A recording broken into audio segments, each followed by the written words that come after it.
인수 후에는 지금은 테슬라의 한 1-20%, 거의 한 70% 이상을 트위터 경영에 사용을 한다. 상당히 이제 안타까운 현실이고, 이제 이런 점이 좀 문제점으로 부각이 돼서 이제 주가에 악영향을 미쳤는데, 그만큼 이제 일론 마스크가 트위터에 비즈니스 플랜을 만들고 턴어라운드 시키는 데 시간을 많이 쓴다.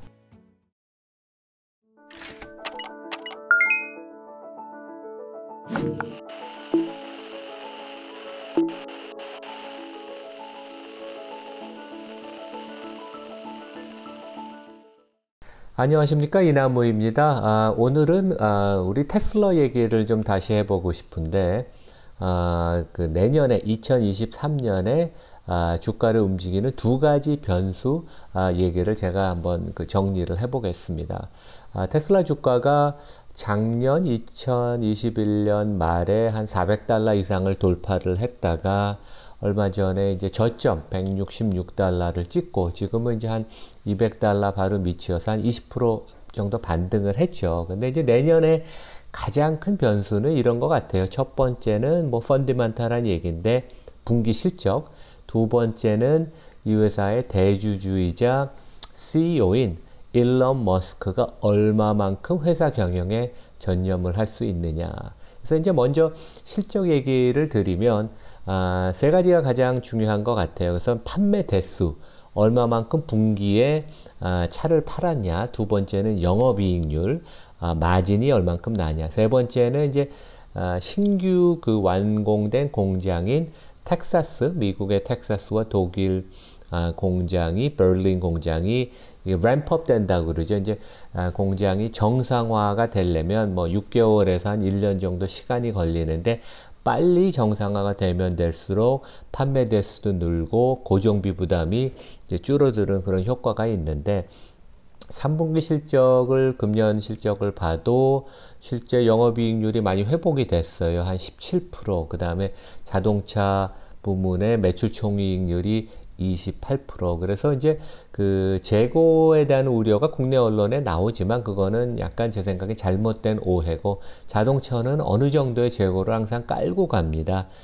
근데 지금 판가가 국내에서도 보면 모델 Y가 9,700만 원에서 시작하더라고요. 그래서 최근에 가격을 많이 올렸고, 최근에는 이제 원재료 값이 떨어지면서 마진은 상당히 확보가 될 것 같아서 충분히 판매 물량만 늘면 2023년 실적은 좋을 것 같다. 그래서 이제 내년에 더 큰 변수가, 최근에 이제 몇 달 동안도 이제 주가가 트위터 인수를 2022년 금년 4월에 발표하고 나서 주가가 43%나 하락을 했어요. 그래서 이제 결국 그 일론 머스크가 CEO이기 때문에 이렇게 자기 회사의 그 경영에 전념을 못하면 키맨 리스크가 생긴다. 이제 대표적인 예가 CEO는 그 회사의 중요한 의사결정을 그 적절하게 아주 그 핵심 사안에 대해서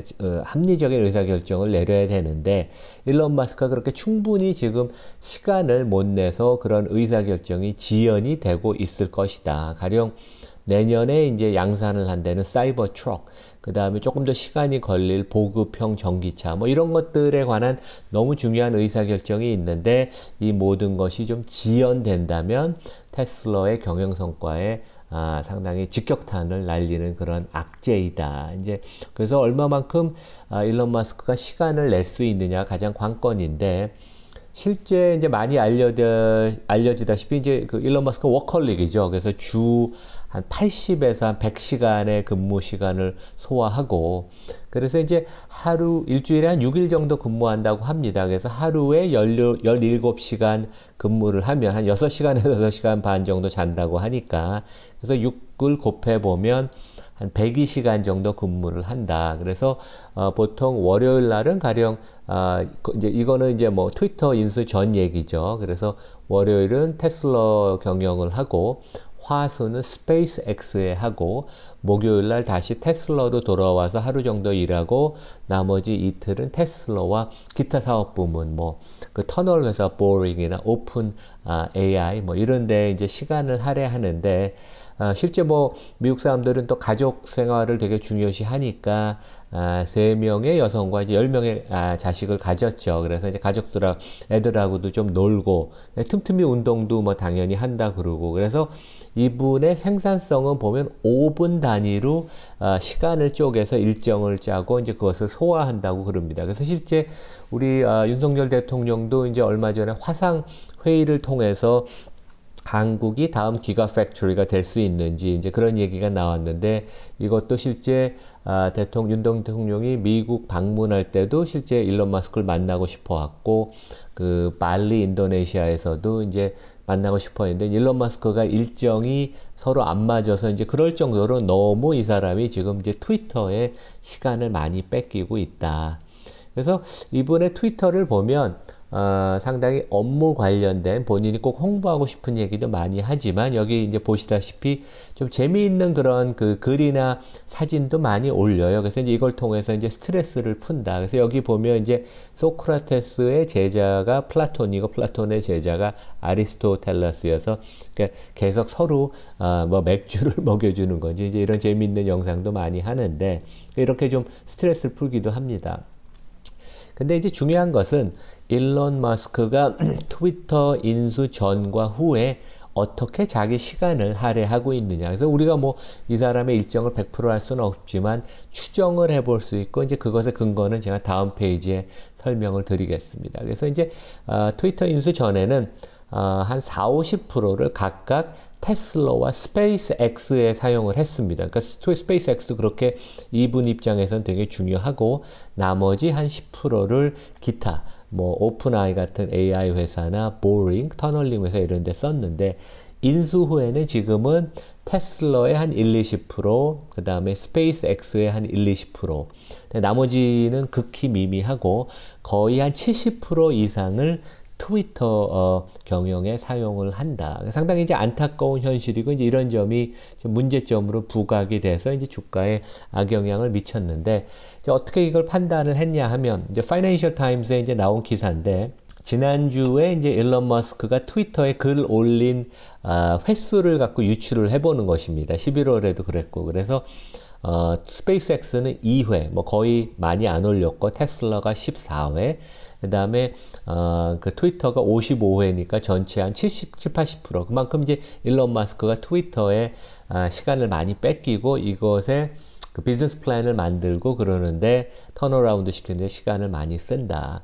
근데 6월에는 이제 실제 트위터 인수를 접겠다고 본인이 그랬을 때는 테슬라랑 스페이스X가 거의 대부분이었고, 그 글 게재 횟수를 보면 트위터는 그렇게 많지는 않았습니다. 근데 이제 우리가 기업 가치를 놓고 보면 테슬라가 800조, 스페이스X가 160조, 그리고 트위터가 60조가 좀 안 되는데, 물론 트위터는 일론 머스크가 채무까지 지면서 100% 지분을 가진 데지만 좀 더 기업 가치가 많은데, 우리 인류 증시 입장에서 굉장히 중요한데 훨씬 시간을 많이 써야 되는 게 아닌가, 이제 그런 안타까움을 갖고, 실제 그 부분은 당장 이렇게 바뀌기는 어렵다. 왜냐하면 트위터를 재건하는 데 시간이 좀 걸릴 것 같습니다. 그래서 제가 한 2~3달 전에도 여러 번 얘기했다시피 테슬라의 5대 리스크, 항상 투자라는 것은, 테슬라는 저는 뭐 여전히 좋은 기업이라고 생각을 하지만 리스크는 항상 있고, 왜냐하면 좋은 기업도 리스크를 지고 성장을 하는 거기 때문에 가장 큰 리스크는 지금은 일론 머스크의 키맨 리스크다. 이제 그런 얘기를 제가 한번 말씀을 드리겠습니다. 네, 여기서 마치겠습니다. 네, 감사합니다.